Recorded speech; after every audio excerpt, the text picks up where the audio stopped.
For more videos, press the subscribe button and also turn on the bell notification to receive the updates directly in your device.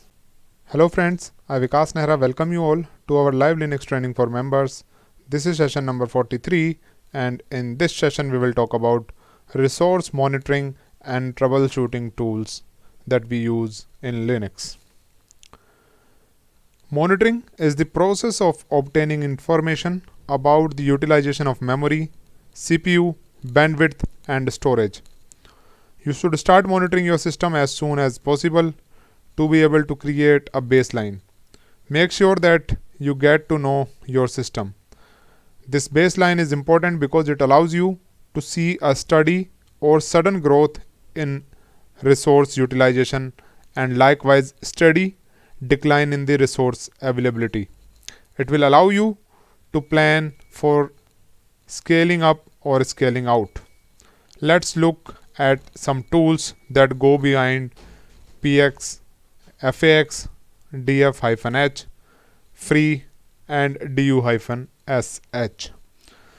Generally, there are 4 basic resources like CPU, network, RAM, and storage. There are different tools that we use for the monitoring of these resources. Like as I shown you in my previous videos, you can use the top command. To start monitoring, you can use top. This tool will monitor RAM memory, CPU, and swap. Top will automatically refresh.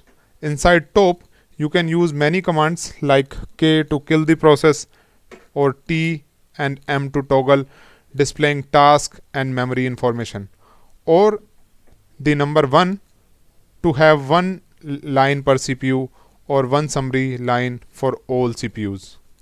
You can customize top to display the columns of your choice or to display only the processes that you find interesting. Let me show you. Suppose I want to see the details of this process.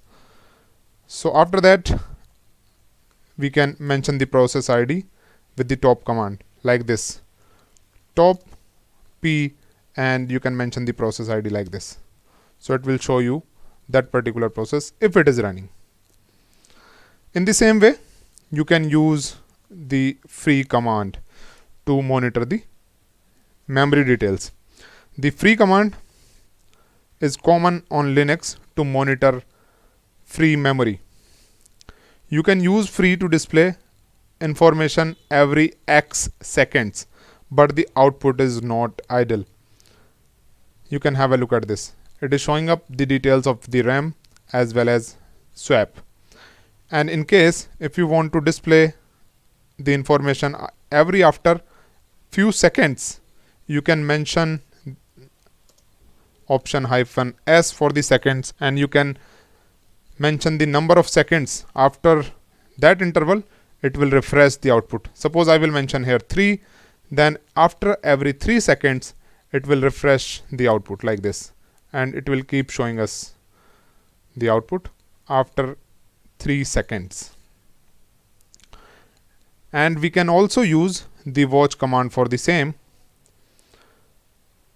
As I shown you in the previous video, that watch command we can use to see the output after few seconds. It might be more interesting to combine free with the watch program. This program can run commands with a delay and can highlight the changes. Suppose I want to use the watch command with free command, I can mention watch -D -N, and here we can define the interval after n. Suppose after 4 seconds I want to refresh it, and after that we can mention the command. Suppose we want to use the free command. We want to refresh the output of free after 4 seconds. So we can execute this command like this. So here it will refresh after 4 seconds. After 4 seconds, it will show us the output. The next command is the vmstat command. I have already shown you the working of this command in my previous tutorial. To monitor CPU, disk, and memory statistics in one line, we use vmstat. Here in the output of VMstat, we can see the details about the memory, swap, input output, system and CPU. And we can also execute this command like this. After the VMstat, we can mention the interval in seconds and we can mention the number of samples that we want to see. So here it will show us the output of VMstat after an interval of 2 seconds and it will show us the 100 samples of the same. Now the next command is the IOStat command. IOStat stands for input output statistics. To use this command, one package is required and the name of the package is sysstat. This package must be installed in the system. If this package is not installed in your machine and you want to use this facility or if you want to use this tool, you can install it manually by running the dnf install command. Dnf install and the package name, that is sysstat. I have already installed this package in my machine and I can use this command. So I can execute IOStat. The IOStat tool can display the disk and the CPU statistics. And here we can also use option -D with IOStat. After IOStat, we can use option -D and then we can mention the interval in seconds, and after that we can mention the number of samples that we want to see. Suppose I want to see 200 samples, so I will write here 200 and press enter. So it will show us the output after an interval of 2 seconds and it will show us the 200 samples of the same. Now the next command is mpstat command. mpstat also requires the same package, that is sysstat, and on multiprocessor machines mpstat can display the statistics for all or for a selected CPU. We can also execute this command like this. After mpstat, we can mention option -P and then we can write all. So it will show us the details of all the CPUs. The next command is the SAR command. After the SAR command, we can mention the interval in seconds and after that we can mention the number of samples. Suppose I want to see 6 samples and each after 5 seconds. So I can execute this command like this. So it will show us the details.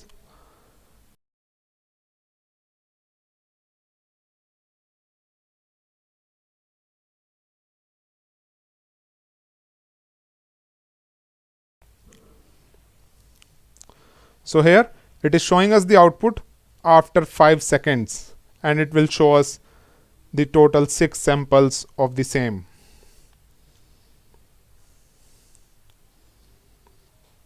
In the same way, we can use the nmon command on the Debian based machines, but this command will not work on the Fedora based distributions. Just like top, we can also use the stop command, but it requires one package which we should install in our machine if we need to use this utility. And it is just like the top command, it shows the output of top in a more attractive way. Now I'm going to talk about the troubleshooting tools that we use in Linux. The first command is lsof. lsof we use to list the open files in machine. Here, by executing the lsof command, you can see the files which are open in your system. You can also execute lsof pipe head to see only the first 10 files. In the same way, you can list open files for a particular process. Here you can execute lsof -P for the process ID and after that you can mention the process ID. Suppose I want to see or list the open files for system D or for the first process. So I will execute lsof -P and the process ID, that is 1, and press enter. So it will show me all the open files. In the same way, we can find processes or the services listening on a particular port, and for that we can execute lsof option -I and then we can mention the port number after the colon. Suppose I want to see or list the processes or the services that are running on port number 80. So I will mention the port number 80 here and press enter. So currently no services or the processes are running on the port number 80. Instead of 80, if I will mention 22 here, which we use for the SSH, so it will show up the files and the services. So these are the services which are currently using the port number 22. So in this way we can use this to find the services or to list the processes listening on a particular port. LSOF can be used to find files opened on any file system. So for that, let me show you the output of df-h first. Here you can see this test dir directory which is mounted on /dev/md0. So let's go to this test dir directory and let's create a file by using the vi editor. So I will create a file with the name as testfile.txt. So I will open the file in vi editor here, and after that what I will do, I will just simply press Ctrl and Z and I will come out. So it will go in the background, and here you can verify the same by running the jobs command. So this process is running in the background. Now if I will execute lsof and I will mention the file system name or the directory path, it will show me that file which is opened there. Here you can see the file. In the same way, you can list the other files, like if I execute the lsof on /var/log, so it will show me all the files which are opened on the /var/log file system. You can specify user with lsof by using option -u. So for that, let me switch in the account of a normal user. Let us suppose Vikas Nehra user. Now what I will do, I will go to the same location /test_dir directory, and now I will open a file by using vi editor. Suppose I open a file with the name as text.txt, and here what I'm going to do, I'm going to simply press Ctrl and Z and I will come out. Now you can see that the vi editor is there in the background, file is opened, and now I'm going to execute the lsof command, lsof-u for the user, and here I will specify the username, and then I can grab there the name testdir, so it will show me the file. Have a look at this. The option -u with lsof also supports the up arrow, this one, which means not to see all the open files excluding those which are opened by the root. If some files are opened by the root and we don't want to list those files, we can use this option there in the command. Now we will talk about the next tool, that is fuser command. Fuser stands for file system user. This command we use to display the user of a file system. After the fuser command, we can mention the file system whose details we want to check. So here it will show up the details. In case if we need to print the username, so we can add option -u, which will display the name of the user also. So there we can execute fuser -m-u and the name of the directory or the file system, so it will show the username as well. So this is very powerful tool that we can use to display the user of the file system. You can kill all the processes that are using a specific file or directory with the option -k with fuser. Suppose I want to kill all the processes, I can execute fuser -m-k-u, and after that I can mention the name of the directory. So it will kill all the processes. Have a look at this. So the vi editor is killed, which was running in the background earlier. We can also show the processes that are using the current directory. Let me go to the test dir directory, and there let me create a file by using vi editor test.txt. Now I will simply press Ctrl and Z. So this will go in the background and it is in the stopped state. Now I can execute. Now I will execute fuser -v and the name of the file system. So it will show us the processes. Now we will talk about the next tool. The next tool is the chroot command. The chroot command creates a shell with an alternative root directory. It effectively hides anything outside of this directory. For example, let's assume that our file system refuses to start due to any problem, like problem with /etc/fstab or any other reason. Here what can we do? We can start our machine by using the live bootable ISO image or the USB drive to troubleshoot our machine. The live system will not use our main disk as the root device, and there we can use the chroot command. I will turn off this machine, and then I will start this machine by using the live bootable ISO image, and then I will show you the working of chroot command. So our machine has been powered off. Now let's go to the VMware, and here this is the machine. Let me attach the ISO image. So I will click on edit virtual machine settings. There I will select the CD/DVD, and there I will click on connect at power on.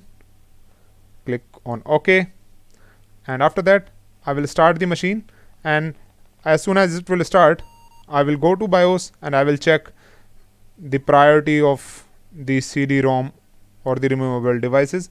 Make sure that the priorities are high as compared to the hard disk, then save the changes and restart the machine.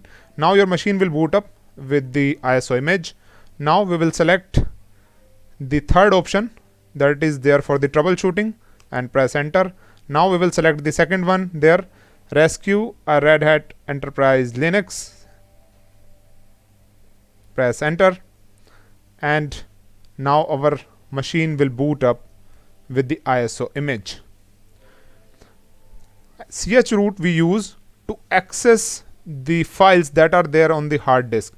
If something goes wrong to your machine and you are not able to boot up your machine from the /boot partition, in that case you can either boot your machine by the live ISO image, or you can boot your machine in the single user mode if you can, and you can remount the file system as read write, and there you can use the chroot command. This command we use while resetting the forgotten root password also. That I will show you when I will show you how can you reset the forgotten root password. Now you can see that it is starting the installer, and here it will give us the prompt. So we need to wait.